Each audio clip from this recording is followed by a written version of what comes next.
Hey guys, City Walk, City Wall here, and welcome back to Kobayashi Island. If you haven't seen the series before, first of all, thanks for watching, and secondly, just to give you sort of the lay of the land, this is a series following an island city. There's no roads or trains that connect from the city to the edge of the map, but there are some ferries, cargo ships, and eventually when I build the airport, there will be airplanes. It's a Japanese style city, but it's completely fictional. It takes a lot of inspiration from Tokyo and Japan at large, but other parts of the world as well.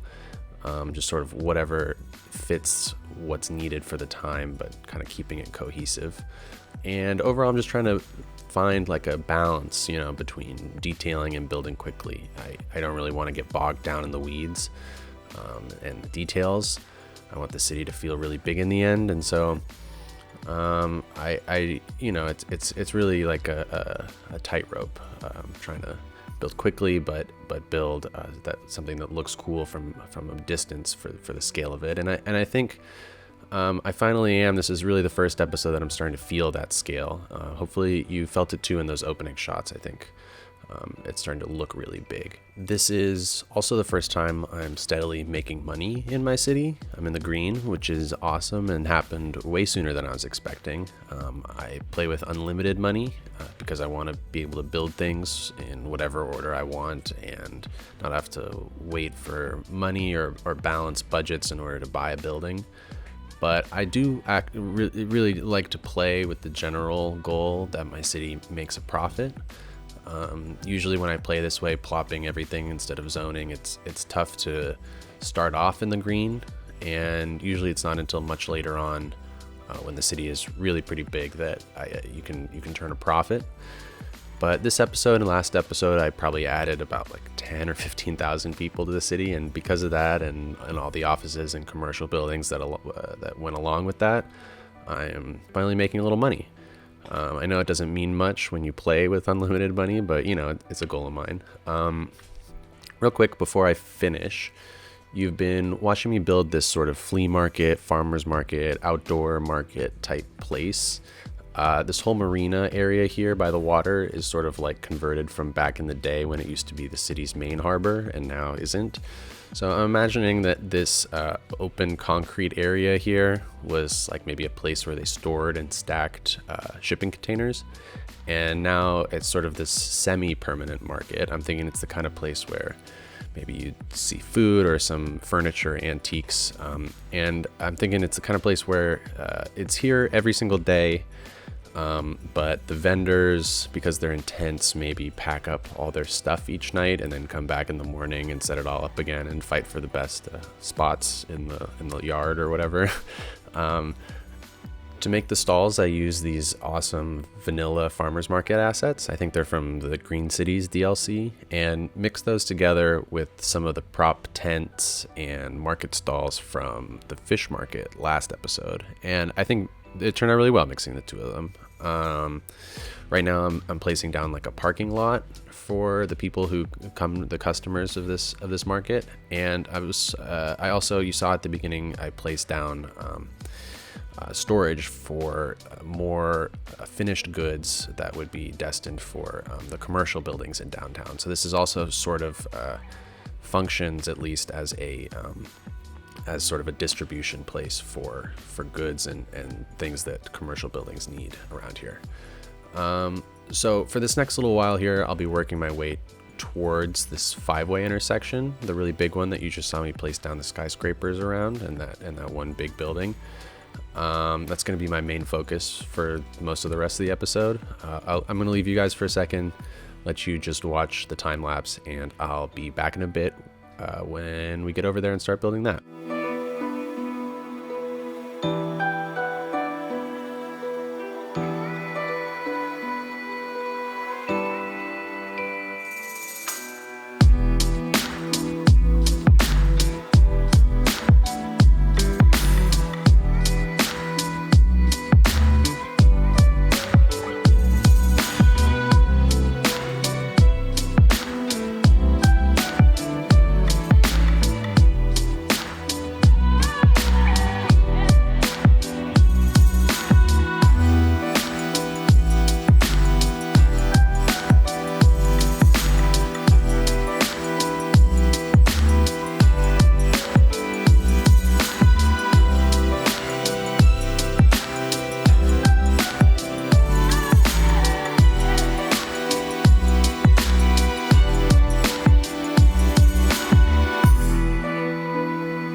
Hey guys, so what you're seeing me do now is kind of work on this first corner of this really, really big intersection here, putting billboards on the side of this one kind of wedge-shaped building here. This whole area, but especially kind of this intersection as a hub, I've been thinking sort of like is kind of like a Times Square, Shibuya crossing type place, a lot of billboards. And basically a big focus here is sort of what is on each corner of this intersection. Right now I'm placing down an office building on the second corner and really covering this one with a lot of billboards. I didn't really want to copy either of the places I mentioned. I wanted this intersection to feel a little different, but maybe take some elements from those places. I think the way I actually made this intersection in the Road Networks episode a little while ago, a few episodes back, it's not especially pedestrian friendly. Like Shibuya Crossing obviously has like a huge crosswalk, and Times Square has all these like islands in the middle of the street to like walk across. A lot of people crossing this way and that. So it's not really like shops like those kind of places are. I think mostly what's around here is maybe offices and this one really, really big mall that you're seeing me place down right now. So maybe the focus of the billboards isn't necessarily on people walking, and it's more on cars driving through, since it's such a big car intersection. The mall, you're seeing me place down or mess with these bridges that connect the two halves of the mall. It's basically like a bunch of different buildings clipped together, and it's on obviously two different sides of the street. And it was kind of the main thing I had planned out from before I started this area. I really wanted there to be a big mall. I always knew that I wanted to use that one particular kind of blocky asset that has the curved front that kind of nestles right up to the curve in the street. And I think that taller building, the HSBC Bank building, is really awesome. I think it's one of the coolest looking skyscrapers, and it's not often that you can use it in a city because it's so kind of crazy looking. But I think it really fits the style of Kobayashi Island. There's also like a hidden pedestrian path that the bridge is part of it, but it inside one part of the building on one side it connects to the entrance of the building and then goes up and over the street, and then on the other side it has like a fork in it. Part of it connects down to the road, to the entrance of the HSBC building, and the other part goes through the entire mall and connects to the train station on the other side. So I think it's pretty cool. People end up actually walking on it, and it gets a lot of pedestrian traffic, especially because it is connected to the train station, so anyone coming in uses it. That train station was sort of the other focus of this episode, kind of what is around it exactly.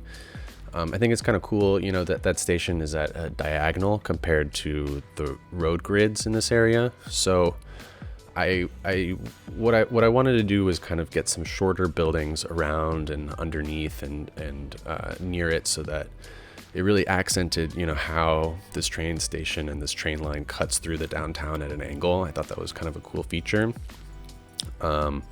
This particular station is probably one of the busiest, single stations in the whole city right now because of the density of this area and how few other stations are in, this immediate kind of vicinity here.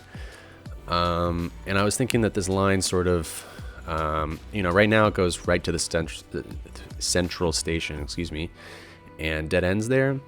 But I think eventually this line will actually be a loop that goes around most of the downtown. And I'm guessing it's going to be probably the busiest line in the city because it just is going to hit every single part of the downtown. It's really awesome right now. The central station, when I first built it, it was completely dead. No one was going there, and it's starting to look so cool now that it's really bustling and busy, and has people walking on pretty much every path I laid down, and there's buildings all around it. I'm really happy with the way that it's looking and functioning, and I definitely I'm gonna make sure to show some good cinematic shots of that, if not this episode, next episode, and I think there was some even last episode of just how the station functions and how good it looks right in the middle of the city. I'm liking it more and more as time goes on. So I just wanted to say, obviously, based off this channel, this is my first City Skylines YouTube series at all, really. And I think from the first episode until now, there's been a good amount of improvement in the videos. I mean, at least it's definitely starting to take me a lot less time to produce them, which is good because I can build faster. But I'll admit they're not necessarily as amazing as they could be.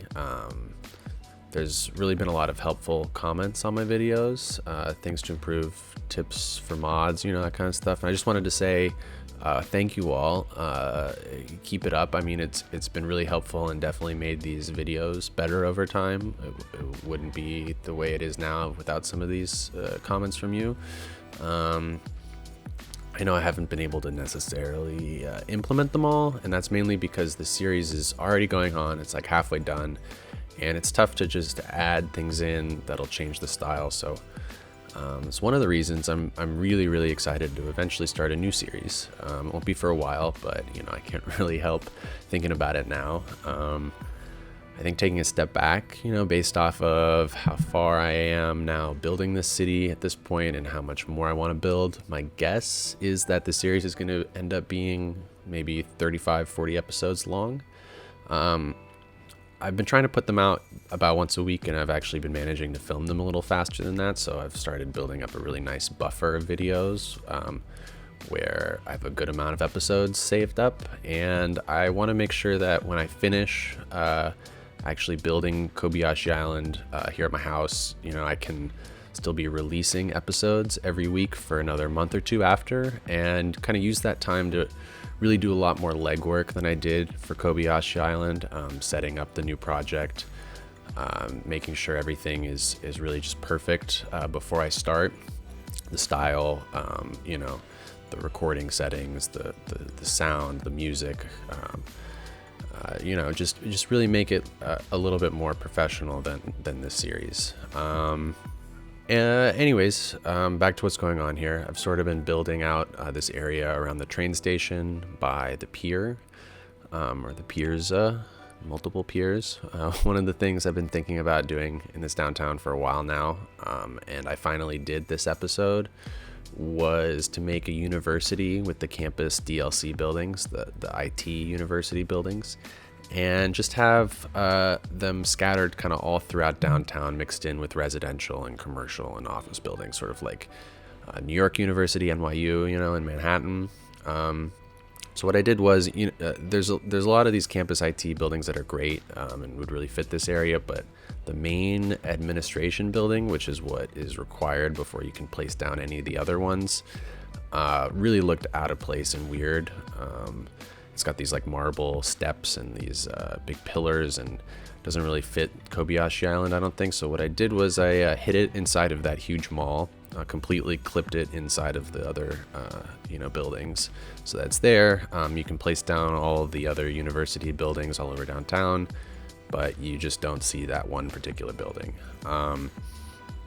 It's cool because the second I did that, the land value shot up, which is nice.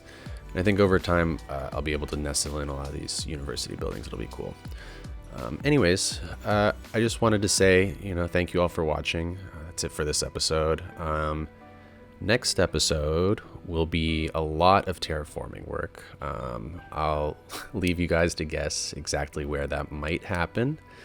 But hopefully you enjoyed this episode. I'm really excited about how this downtown is starting to turn out and what's still to come in Kobayashi Island, and definitely for this new series. So keep an eye out for that. Hope you have a nice day, and I'll see you all next time.